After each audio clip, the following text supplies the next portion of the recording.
for everybody and things, we're going to ask participants, so if you're not on the panel, are you all right just to turn your cameras off for now? If you have a question for the panel, feel free to pop your hand up, and then when I call on you, feel free to turn your mic and your camera back on and come and talk to the panel. But outside of that, we're going to try and just keep the panel on screen. Feel free to use the chat box for any of your questions, but do also feel free, like I said, to put your hand up, and I will try and get to you if you'd rather ask your question out loud. Other than that, hopefully it will all go smoothly. And so again, welcome. With me today, I've got John Cheek from Uni Taster Days. I've got Hannah Rolly from, he's the head of access at Trinity College.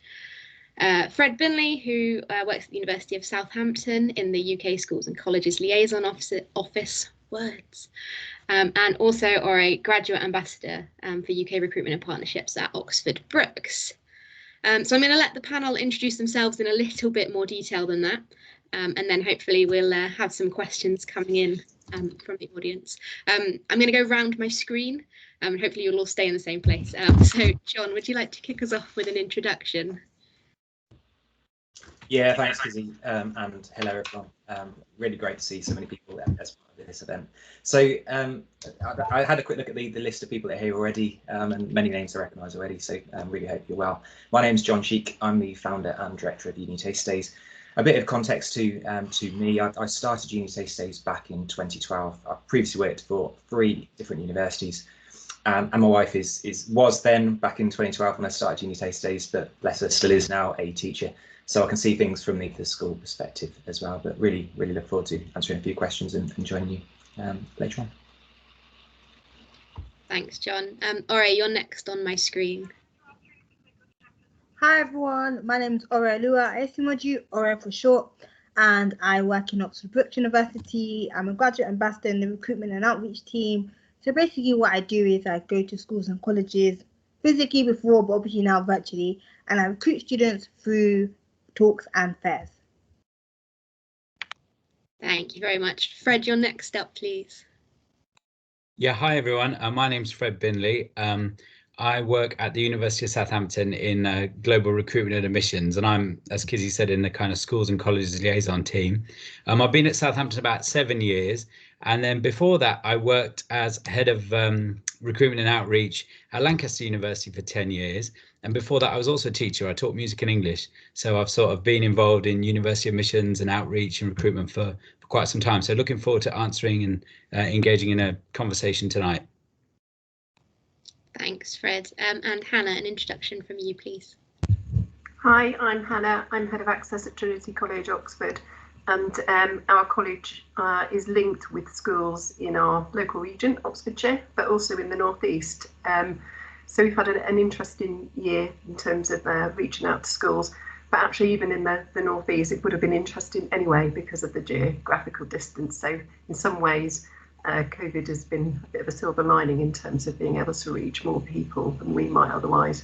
But my background is in teaching. I've been in access and outreach at the university for almost 6 years now. 3 at Trinity and 3 at St Hilda's prior to that. But before that, I was a teacher in Oxfordshire schools, teaching in Milton Keynes, Buckinghamshire and North Oxford. And then even before that, I worked as a support officer for some of our region's most disadvantaged schools as a homeschool link out in the partnership of West Oxfordshire. Brilliant. Thank you very much for all our panel there. Ross, sorry to pick on you a little bit, but you missed my introduction when we came in. We're just going to ask if we can keep the panel on cameras for the moment. So would you mind switching your camera off for a second? If you do have a question for the panel at any point and you want to come in and speak to them, by all means, feel free to put your camera and mic back on then. But in between, we're going to try and maximise how much of the panel's faces we get to see. We've got our first question coming in already, and this one I feel actually quite speaks to me. So the question is, since students have missed so much schooling, widening participation might not be seen as a priority. So how can we get schools to see the importance of WP activities? This is something we've found at Reading, where schools are quite focused on this catch-up narrative at the moment. So I'd love to hear some thoughts from the panel. Anyone feel free to jump in. Yeah, go for it, Hannah. And this was actually a theme that came up in our teacher engagement programme this year. We have one of our sessions is very much focused on enrichment and the link between enrichment and arrays and attainment, and all the evidence around that. So we felt that having conversations with teachers and linking them to the research in terms of what enrichment can do for some of our most disadvantaged, or what we would say sort of marginally attaining students, has a huge impact on their attainment. And so in terms of what we offer in our programmes that sort of feel tenuously linked to what's going on in maths, English and science, which I'm pretty sure is what's going to be focused on during the next 12 months, was actually quite eye-opening. When we're sort of thinking about a gap in attainment, we're also thinking about a gap in opportunity for engaging in enrichment opportunities. So I think having those conversations with teachers explicitly and with reference to the evidence and the link to raising attainment is key. Thanks very much, Hannah. Any other insights from anyone else on the panel about how we do that? Fred, go on. Yeah, I just follow up from Hannah's point, really, which is talk to your teacher networks. And we've found that at Southampton's been really useful, because they've come back to us and said, yes, you know, some of the traditional kind of IAG stuff is not a priority, but actually there are lots of things that universities can help with to fill in the potholes that we can't do. And I give you a classic example of something we've been doing today at Southampton. So we've got a widening access course to medicine. It's traditionally designed to try and get students who are first in family from low socioeconomic groups into medicine. We lower the entry grades. And we've had a webinar today for teachers and advisors, and we've called it Help Get Your Students into Medicine. So it was kind of really clear what it was, what the value was, and we've had really good engagement with it. So I think if you can frame it in a way that's useful and pertinent and filling in a pothole, to come back to that analogy, you can sort of reiterate the importance of the WP aspect. Thanks very much. Ore.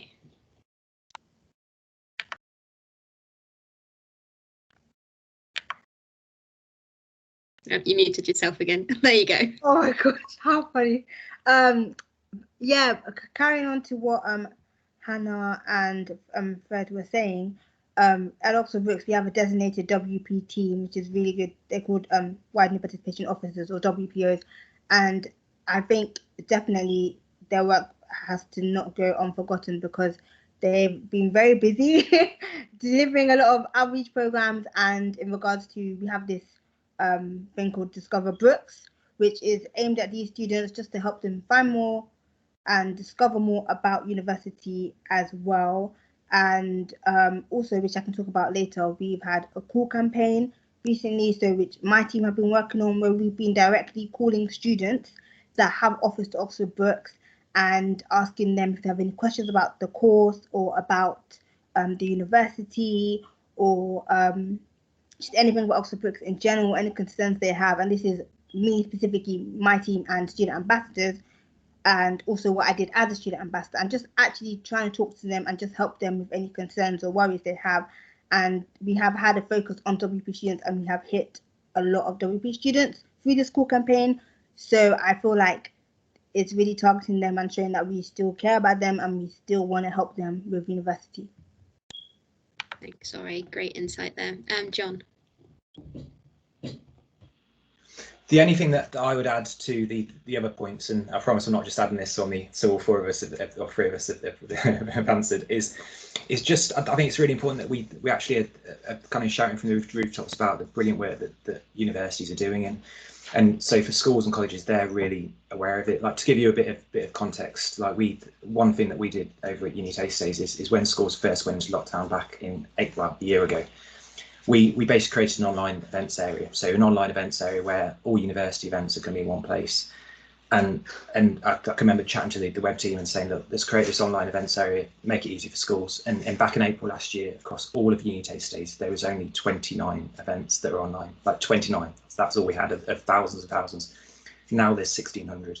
And I think, and obviously that's in a year, and over the year we've seen thousands and thousands of added. And I think it's so important that actually for schools and colleges, we we actually are shouting from the rooftops and saying, look, there's more opportunities when it comes to online than there ever has been before. It means students can engage with universities UK-wide, where that would always be a challenge. And I think it's just such brilliant things. And as a sector, I think everyone should be so proud of how well they've done this year to make themselves, during such challenging times, as available as they have. Brilliant. Thank you for that panel. Some really useful insights. Our next question is from Nathan. And Nathan asks, how are you maintaining regular communications with students and families, particularly the most vulnerable or disadvantaged during school closures? I mean, I certainly can speak from what we've done at Reading in terms of maintaining our existing relationships, but also we've shifted a bit to thinking about our social media presence and how we can engage directly with young people that way, not just relying on teachers when they haven't been in schools. But I'm really happy to hear kind of from any other institution how you've gone about still communicating with people. John. Just one example of really good practice that I've seen during the year is through I know we'll all be probably familiar with the Uni Connect network, and High Horizons Plus have had evening events for parents, and the attendance has been incredible. Like there's been, I've been part of a few events they've had, and parents have just been really engaged. The university colleagues will be able to say more about how they've actually engaged as a process, but once the events are out there and there's opportunities out there for parents, I couldn't believe the numbers they were generating for evening events, so parents attending their own time to find out about all aspects of university. And I'm sure, I don't know if there's any colleagues here today from High Horizons that, but if not, if anyone wanted more information on what they've been doing, I can put you in contact with you in memory afterwards. Thanks, John. Any other great examples of engaging with students and families? All right. I was just checking my mute button was off. Yeah, so like I said before about the core campaign, about how it's focused on WP students specifically, and also just the fact that we're very flexible in reaching schools. Oxford Brookes is really flexible, and what was the other thing I wanted to say? Also with summer schools as well. So I think that was mentioned earlier. We have really good summer schools, which is course specific. So that is obviously when students are off at school. But the summer schools they've had really good feedback, and there was quite a quick turnaround from physical to virtual, obviously because of COVID. And then also I guess with open days as well. Again, the COVID has changed everything, so they have been consistently well received by incoming applicants as well. So that's what I would say. Thank you. And Hannah. It's just to echo what John was saying there in terms of parent engagement, and I'm just going to smile at Richard's question from my team about how to engage with parents. I hope he hasn't got too short a memory, because what we have found is that when we dipped our toe into that water, it was a real gap really in our provision prior to lockdown, reaching out to parents, probably because we were thinking about it in terms of how do we physically get parents in a room, whereas I think what's happened over the last 12 months, we haven't had to worry about that, and we have been able to reach parents using a medium that's far more comfortable for them. So I was sort of thinking of last November, we had in excess of 200 Oxfordshire parents log on to one of our parent events. We were sort of thinking maybe if we get 20, this will be a real success. And what we found is that it was just much more accessible, and also we didn't have to, particularly our parents that are worried about coming into the school environment for a whole range of personal reasons. Going into school can be challenging for some parents, so just being able to log on, listen, not speak, not be seen, not be heard, was a really, really important feature, and I'm convinced that this is the way to go forward.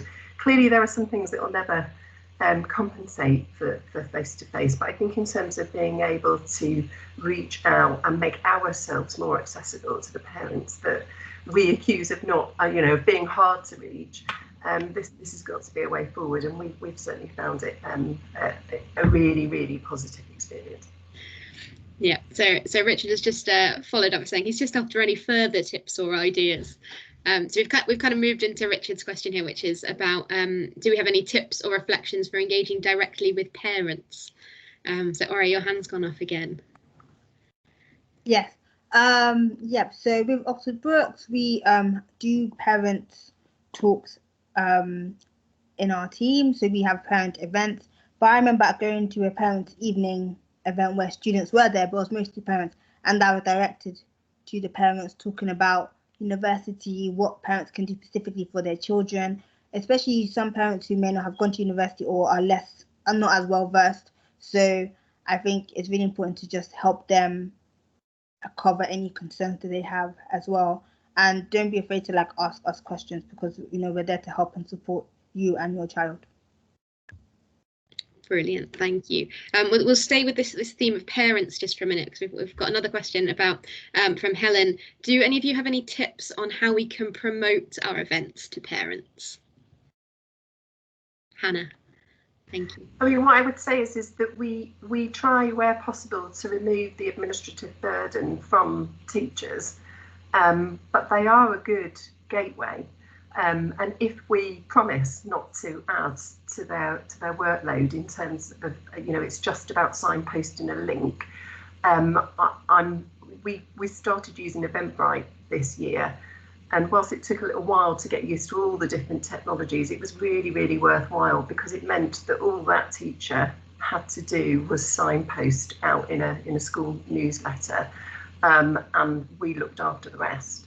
And I think if you're asking teachers to set up events or book rooms or set up links, etc., that's just too much for them. And also it's also really useful for parents to feel that the event is independent of the school. For a whole host of reasons, people have relationships with schools that are not necessarily easy ones. And it doesn't mean that they don't want to access all the things that we might have to offer, but if they feel it's being facilitated by the school, that can sometimes have an impact in the number of take-ups. So I think if you can make it easy for teachers and also make it seem independent from the school, that this is about you and your relationship with the parents, then that can often really help. Brilliant, excellent tips, I think there. So yeah, we sort of assume, don't we, that people understand how things work in this online world, but actually parents, teachers, we're all very busy people, so keeping things simple is definitely a top tip that I would give people, so thanks for that. We've got a few questions around kind of online world and the benefits or disadvantages of online, but we do have one here from Nathan about measuring progress and impact in the online world, and I know we had the previous Twilight before, which was specifically about evaluation, so I would recommend that if you're interested in that, do feel free to pop on the Study Higher website and watch that one back. But out to our panel, how are you measuring student progress or impact to ensure that students themselves, that families or schools have a picture of how things are going this year? Go on, Ori. Oh, and Fred, I'll come to you after. Thank you. I'm just wary of this mute button. So I guess on the creative engagement front, and making sure that we are aware that of student feedback and their progression. We specifically in my team, we have surveys. So when we do events like virtual talks to different schools, we have surveys based on each talk we do. So on the information, advice and guidance IAG talks that we offer, each a tailored survey. This is just tailored to the needs of the audience, so the students. And so we can, ideally if they fill it out before our event, then we are able to see maybe what concerns they have and just really craft and personalize that presentation for them. But then also if they fill it out after as well, if we say we have events with them another time, we can then use that feedback and improve on our future events. So yeah, the surveys are really helpful, and it's really nice when they fill them out, because it feels like, oh, okay, we're doing a good job. So it is. It's always helpful when they fill them out. That's something that we've maybe struggled with at Reading, is getting people to fill out surveys. Fred, you were going to come in. Yeah, I was going to say the same. So we're obviously surveying people. I mean, one of the advantages of this digital world is you do sort of get outputs, don't you? So you can say how many people have signed up, how many views you had, so you have, because it does sometimes feel like you're doing stuff in a vacuum. Because traditionally, you know, we had events and we counted them in and we shoved a piece of paper in front of them and that kind of thing, and that's all changed. So yeah, certainly through surveys, asking for feedback, that kind of stuff. Exactly what Ori was saying. Brilliant, thank you. And Hannah? We found that using interactive fun things like Slido as a really quick in session, because I was thinking for every minute that passes at the end of the session, you can start knocking off sort of tens of responses that you'd get until you eventually have none if you send it out the next day.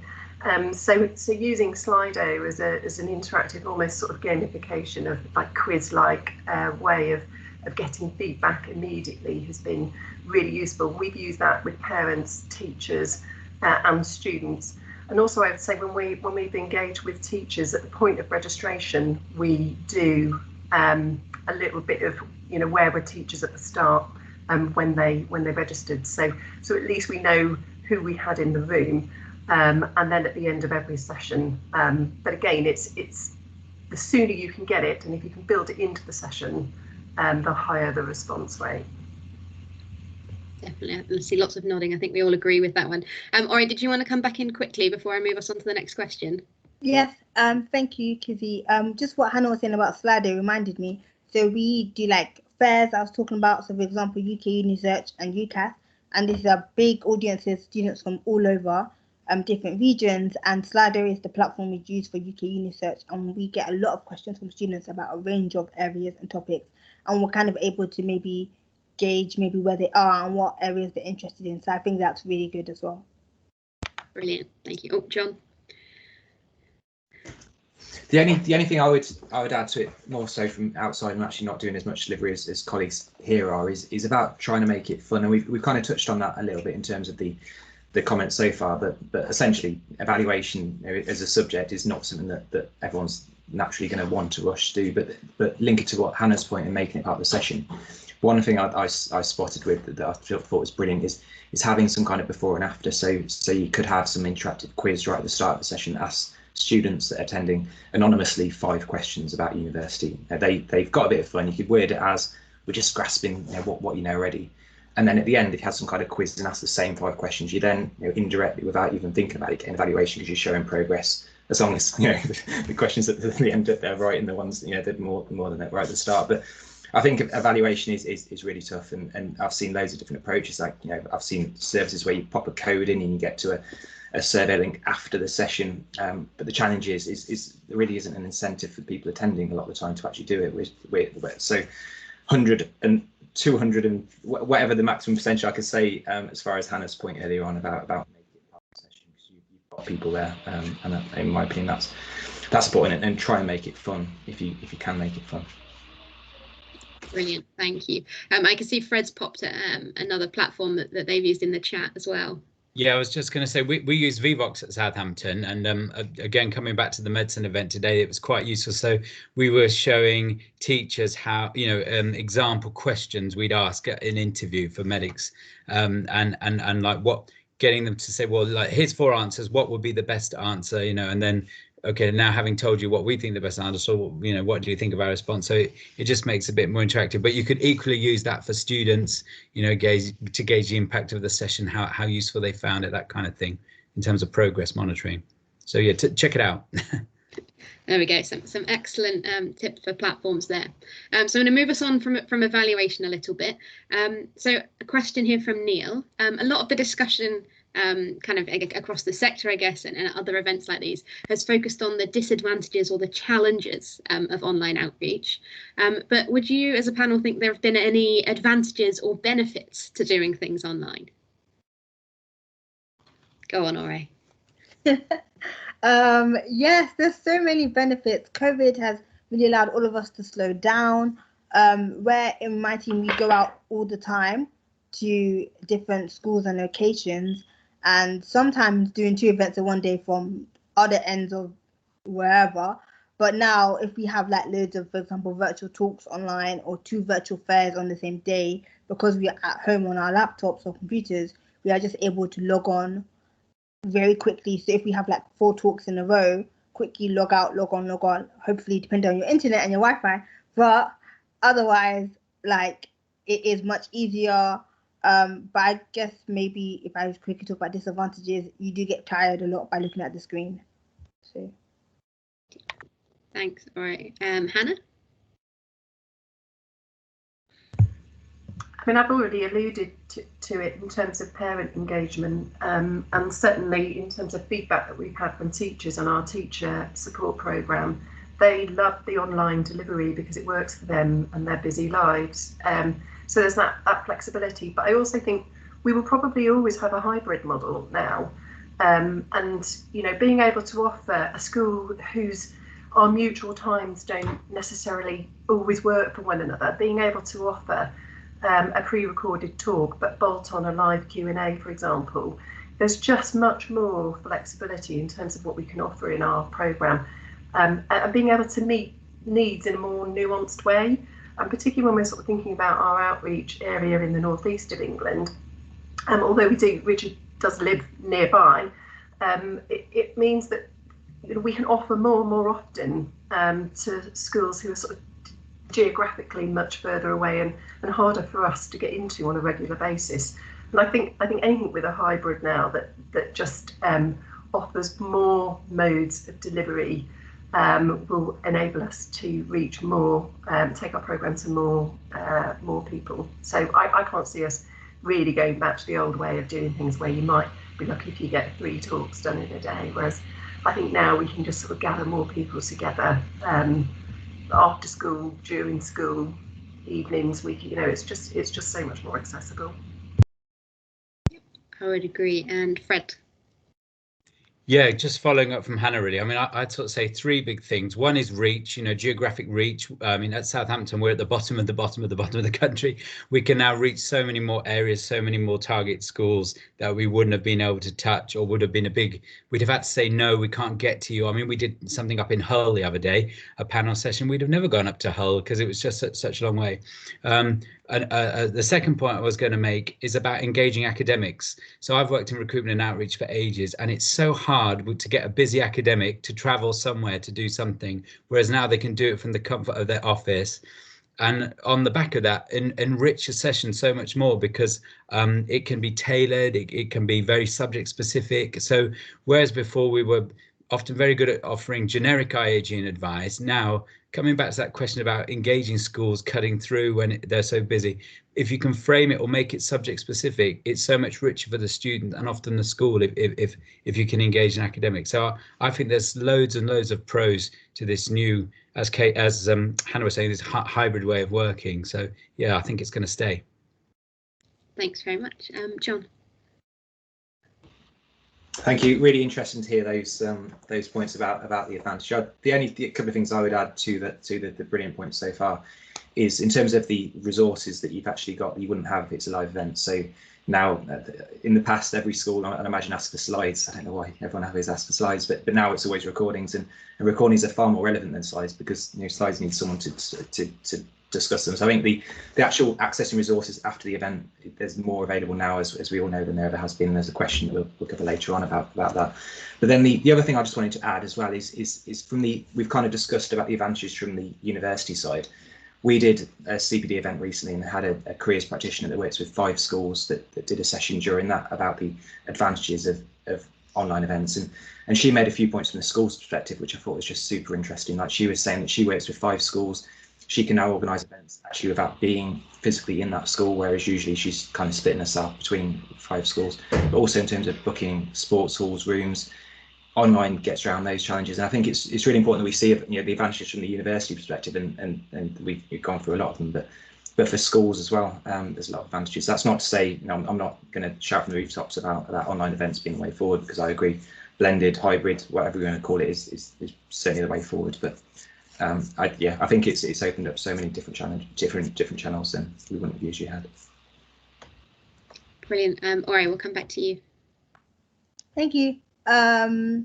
What Fred was saying about recordings, and John as well, in regards to videos and stuff, because obviously now, well, before COVID, physically, you know, we go to schools, we'd play videos sometimes, but now like it's just kind of more easier. You just like screen share, play a video, hopefully dependent on Wi-Fi, but in the sense of like videos are just easily accessible, and they also have a really good interactive element to it as well. So the schools and liaison team in my wider team, they put a set of study skills videos together for students. So these are on YouTube, and they're really good about different ways to study skills. So like, you know, referencing and stuff like that.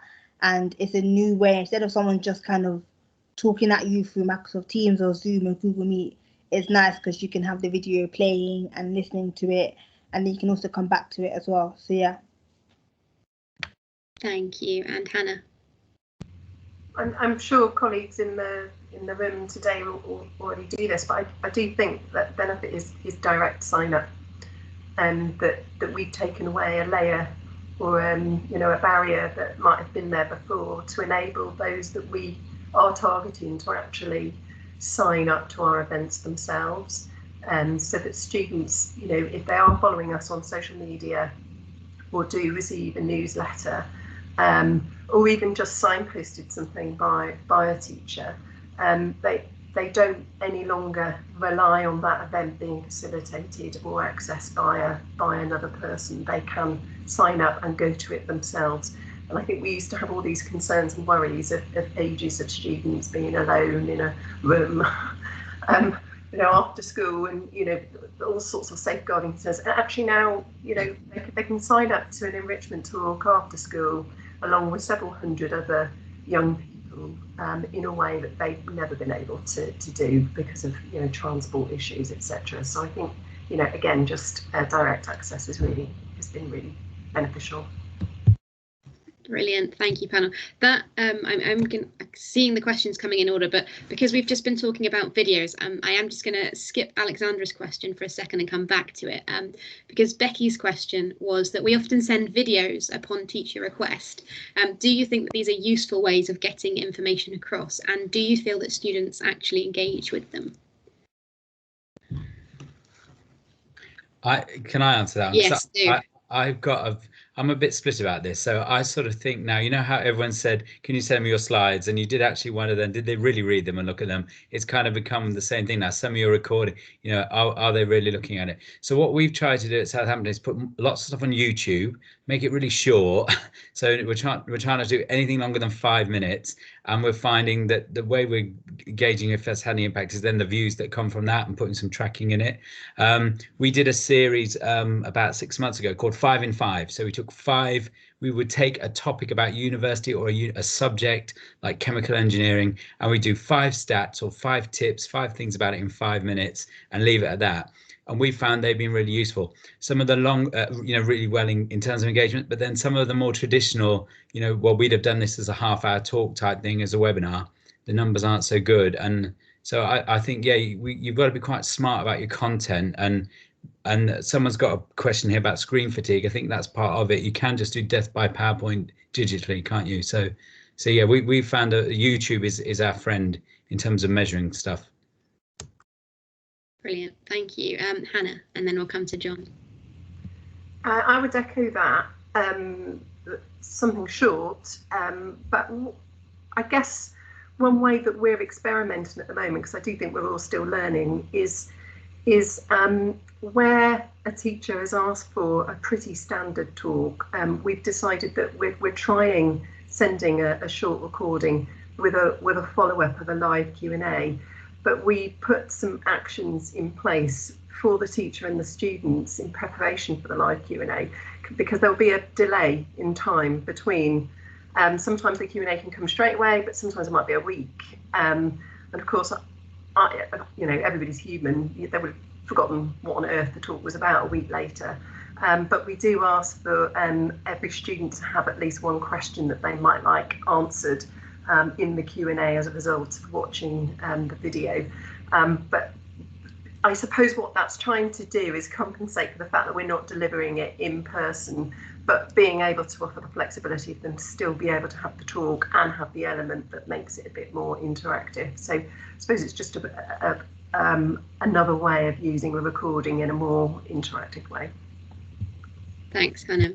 Fred, 5 and 5 seems like a good choice of name. Becky says that theirs are also called 5 and 5.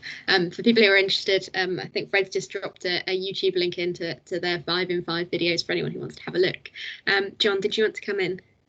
Yeah, just a quick point, Kizzy, on videos. I'm a massive fan of videos, so I think it also opens up new channels, like Hannah said about YouTube, and you can put a video on YouTube that, you know, for say a subject video that's going to probably attract people, or people find it that may not have been looking at university websites. So I think it's important to see that side. The only thing that I also think about videos, and I don't know if anyone else shares this opinion or if it's just me, but I think in numbers, people always expect video numbers to be a lot higher than in person. So let me give you an example. If you went to an event and you spoke to 300 super engaged people that have picked to attend that event on that subject, you would say, wow. If you look at a YouTube video that's had 300 views, you don't say, a lot of people won't say wow. And I think it's kind of seen it from that perspective, that actually, you know, if 300 people are watching your video, that's really, really positive. And you know, if you compare that to you know, watch someone, you could go to a class of students and speak to 500 students, of which they're all told to be there, and perhaps not all of them wanted to be there, but hopefully they did all want to be there. Whereas people are actually actively trying to find this video, you know, whether it's YouTube or anything else. And I think views, you know, if you get 50, 100, 200, 10, you know, that it's good. Brilliant. Thanks, everybody. So I'm going to go back to Alexandra's question now. Promised I wouldn't forget you. So this question is, how do you engage non-digitally with pupils and schools from areas that are maybe struggling with digital poverty or broadband poverty, access to devices and data?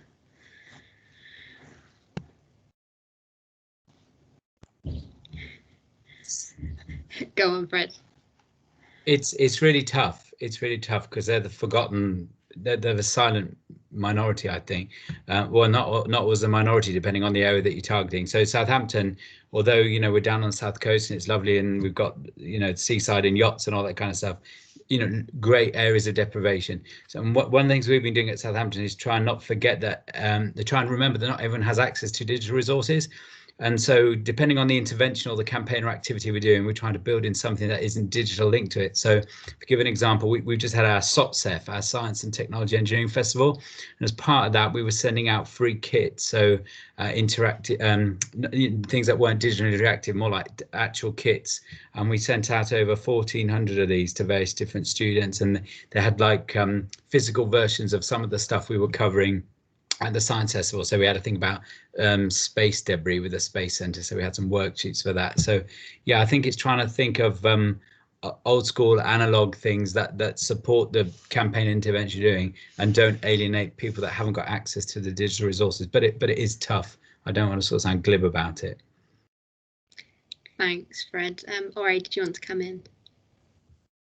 Yeah, a really good question, because obviously you don't want to like forget about people that have, like, you know, digital poverty. So I think one thing that we've done, so we've like sent out stuff to them, like by post, sent out things that they would need. And also with the summer schools, they weren't live. So if, for example, like they only have one computer in the house, for example, they can come back to it at a time and look at the summer schools when they are able to use their one computer in the house or something like that, just to make it accessible, because obviously this is like a really important issue, and a lot of things we take for granted as well. Like, for example, in my house, we all have our own devices, whereas some people don't. So it's really important to take that into consideration. Thanks. All right. Hannah, did your hand go up as well? It did. I mean, I wasn't going to contribute anything meaningful other than say just what Fred was saying, which is it's a real challenge. And I don't know that any of us have got the answer. We don't have the resources to provide. I mean, we saw that the government didn't also provide for those students, to make sure that they do have access to our programmes. All the parts of our programmes at times have been 100% online. I suppose the key is what will we do when we can resume some in-person activities? How targeted will we make sure that our work is? And will we make the effort to have conversations with teachers so that we know exactly which children we need to most meet, because I think there will be some children who are in even more pronounced categories of disadvantage at the end of this 12 months than maybe they were a year ago. So I think there might be some I suppose, even more targeted work that we should think about doing as soon as we can resume some face-to-face work. Brilliant, thanks, Hannah. Fred, did you want to come in on this question, or is that a hand up from the last one? I lost track. Sorry, I forgot to put my hand out. No, sorry, no, and I didn't mean Fred, I meant John. Because I haven't even got my hand up. You're on mute, John. Yeah, because nearly got through the whole hour without doing it. Sorry. Nothing to add here. Thank you. Okay, fine. We'll move on to the next question, because I'm aware we've still got quite a few questions, and this time is going much faster than I ever thought an hour would go. But Campbell asks, has there been any software that you now use on a regular basis, or maybe just platforms that you use on a regular basis compared to life before COVID, that you think you'll continue using once things get more normal?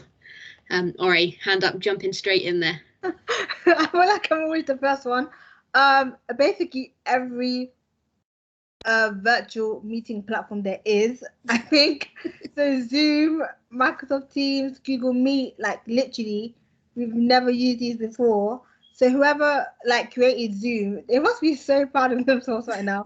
But Zoom, Microsoft Teams, Google Meet, like all these platforms, and I think when we look at doing a hybrid, it's definitely still going to be in place. Also, where like people go back to work, like, and they do blended physical office at home, it's definitely still going to be in use. But it makes me wonder what would happen if we didn't have these meeting platforms. So. It's true, they have absolutely been a lifesaver during this, haven't they? And I mean, we were lucky, I think, at Reading that we just started moving to Teams before we got the kind of work from home order, so we at least had some familiarity with it.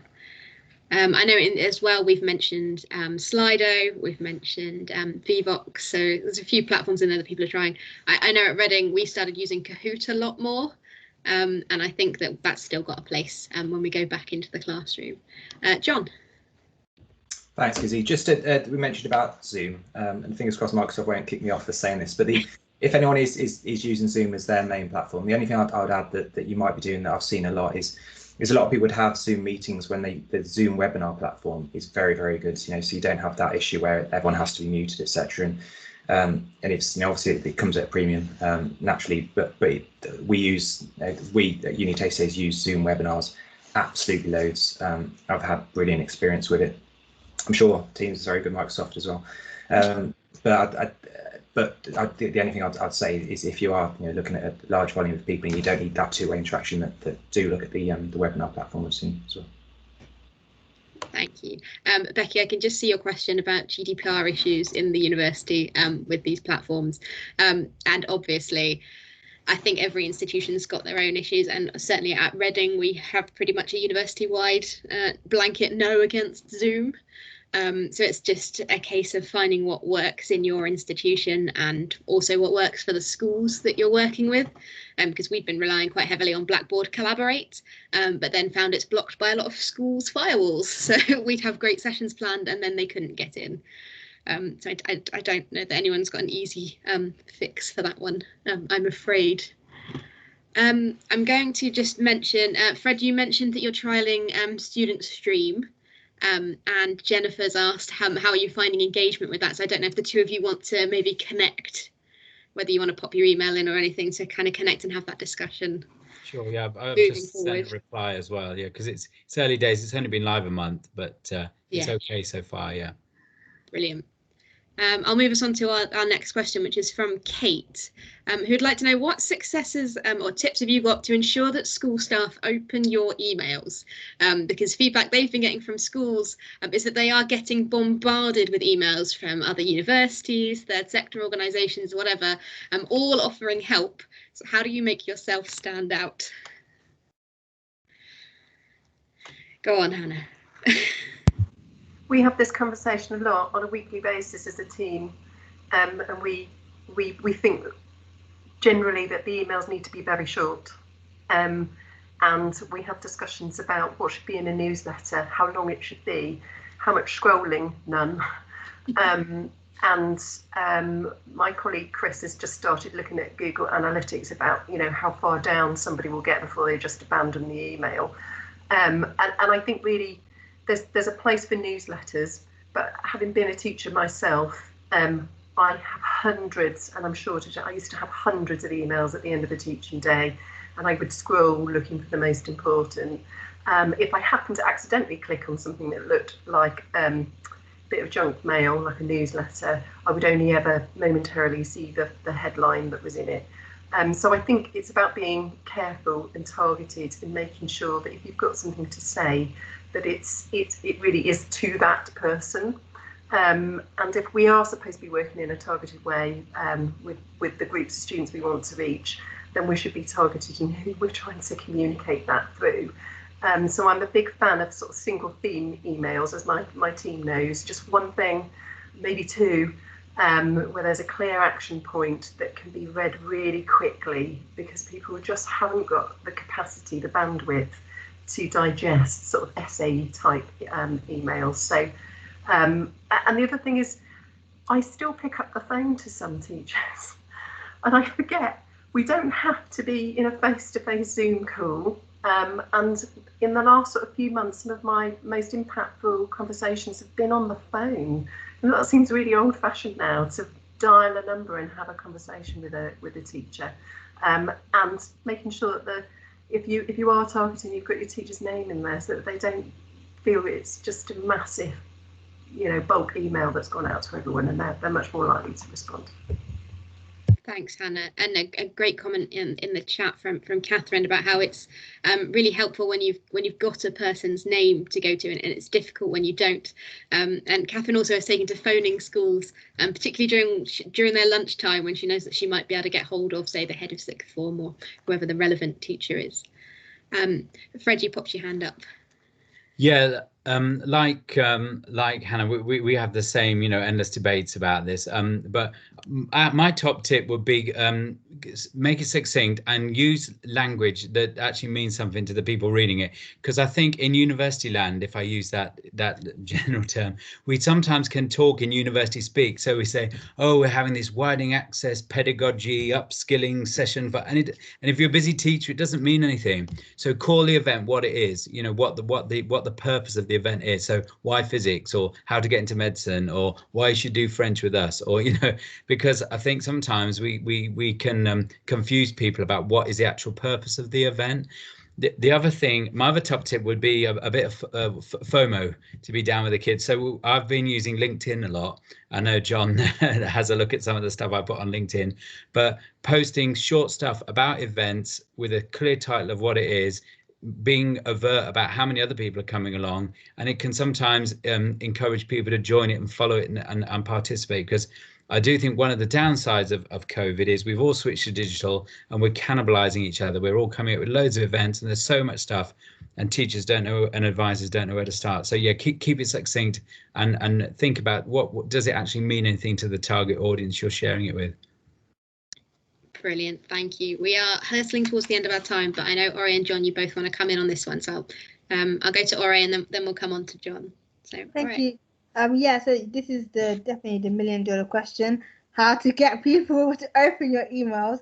But yeah, like Fred was saying, the subject. So we, like, when we send out like important stuff, we have like in the subject, for example, free opportunity for your students this April/May, or whatever it is. Like what Hannah was saying as well about phone calls as well. I'm a bit split about phone calls, because a lot of times I've called schools, get through to the receptionist, then they say email this person, email this person, or like you get through to the person and then you get through to their voicemail, or they're not in, they say call back another time, then you call back another time, they don't answer. So it's so back and forth. But one good thing about phone calls is when you do phone them and hopefully you get through to the person, they say email, then when you email them, they remember you. They're like, oh, this person I spoke to. So that is one good thing. And then because they recognize hopefully your email, then they would be more inclined to open it. But also keeping them emails short, because nobody likes reading long amounts of text. Like, nobody's got time for that. So thanks. All right. And John, how do you get people to open emails? The only thing I would add to the point so far is linking to the actual question about opening emails is to have a relationship with the schools and build that and keep that going. I think it's so difficult if you're going to go to a team meeting and say we've got these 10 events and how do we get them out there? Let's just email schools and send the school an email out of the blue. I think that's going to be a challenge to get open. Whereas we come at from Uni Safe Days is a different approach because we're a site that lists events for everyone, so we're kind of a one size fits all solution. So we send newsletters. Well, we send our email once a week with the latest events that might be relevant to the school and stuff. So they're expecting. I'm not saying that they're going to be waiting at their inboxes every Monday and say, "Where's this email from Uni Safe Days?" But at the same time, if they're interested in university, they're going to expect a weekly email that comes in. So it's kind of that establishing that relationship that comes along. But the final thing I'd add, and I know we're kind of pushed for time, so I'm going to be really quick, but is also to if schools are getting bombarded by the same types of messages and the same types of events, I think it's calling out for doing things a little bit differently as well, and having some things that universities aren't doing. And I've seen various approaches like personal statement checking services and stuff that is a little bit more out there that you don't see so often, and maybe getting that in the subject line, and so teachers actually see it and think, oh, that's really innovative. Let's click through and find out more. Brilliant. And Hannah, did you have a last thing to add on that question? Yeah, just really lastly, I mean, this is something that we're talking about now as we threatened with the idea that we might eventually come back to some in-person visits. And one of the key things that we'll be doing, knowing that we might not ever go back to 100%, and certainly we don't know when big changes will come, but is when at least one person can go and meet with another one person or two people in a school, that we will be making a priority of reaching and meeting with senior leaders in school to, if you like, reintroduce ourselves as human people and a programme that's available, but also to find out what's happened in schools and what's changed. And sort of picking up on what John was saying there, is being able to respond to what the need is. We assume that we know what the need is, but I think things have changed enormously, and we need to go back out there and find out a bit more about what that need now is. Yeah, absolutely. So we've got one question left that I'd really like to get answered before the end. So there are more kind of tips on emails. Do feel free to pop them in the chat panel. But to close us off, obviously schools have gone back, but we are still doing a lot of virtual delivery, and we've had a bit of chat in the panel and also a lot of chat in the chat box, and also some of the panel have mentioned this kind of screen fatigue. Everyone's getting a bit Zoom tired. So what tips have we got? Do we think the students are actually experiencing Zoom fatigue, and what top tip maybe have you got for overcoming that? We've got 4 minutes and 4 panel members, so you can each have a minute if you'd like. Hannah. We've talked about bringing the screen with us, even if we're there live. So what we have real difficulty with is bringing our ambassadors or our tutors. So we've talked about, actually, as well as us going back into schools, that we can bring an event to the school, us be in the room doing a talk, but having a live Q&A on the screen and bringing the ambassadors and the tutors or whoever it is we want to supplement with, so that there really is a hybrid. We will go back in and we will bring students, but I think it's about mixing it up, so making sure that you're not looking at the screen the entire time. Brilliant, thanks, Hannah. John? The only thing I would add really is to mix things up. One thing that I do, spending lots of time in terms of events, but also meetings, and I know not everyone can do this, but I've actually got a separate laptop that I use just for that. And as daft as it sounds, if you're using a computer in the day, the same computer in the day, it actually feels in a really strange kind of way like a break if you're using something else and perhaps getting your eyes used to something else, and you can change rooms and things. And it's just a personal note from me is just to say how challenging it is. I can completely understand the points people are making. It's, like things like Zoom, you can meet people in person now and have 10 meetings in the day, and usually you might have 1 or 2 and you can prepare for it and stuff. So it's just really to give everyone a pat on the back, and you're doing an incredibly good job, and not to forget that, essentially. Thanks, John. Ore. What? Yeah. I just wanted to talk about how it's really important to take breaks as well. So like maybe go outside or like just close the laptop and close your eyes. But obviously it is harder with students in school. But like hopefully, like if it's, for example, if it's a really long talk that someone is doing, like from a university, then like, 5-10 minute break as they're presenting, just something so they can maybe just have a chat and like maybe stretch their legs, walk around or something like that, which I think is good. That way they can like come back a bit refreshed. So yeah, and also have water next to you as well. Thanks. All right. There's a comment in the chat from Kim, which actually echoes something that I was going to add, that just because you're running an online event doesn't necessarily mean that the students have to engage with it on screen for the whole time. So you could kind of launch an event or activity, leave them to get on with it, some off-screen activities for them to do, and then maybe come back and take questions. And after, and Becky's followed that by saying they've started sending out booklets for schools to use during their talks. So you've got that off-screen activity as well. Thank you very much. I think that's the end of our questions. Do shout if I've missed any of your questions for the final sort of minute. But it has been absolutely lovely to hear from you all, to have so many of you here and engaging with us.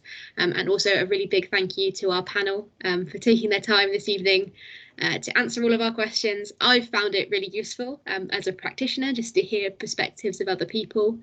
So I hope it has been for everybody in the room. Those of you in the chat still, you'll see that lots of our panelists sharing their email addresses and things, so do feel free to continue to engage with us. Use this as an opportunity to kind of network and ask further questions. But as it is now 5 o'clock, thank you very much, everybody. It's been wonderful. That's the end. Goodbye, everybody.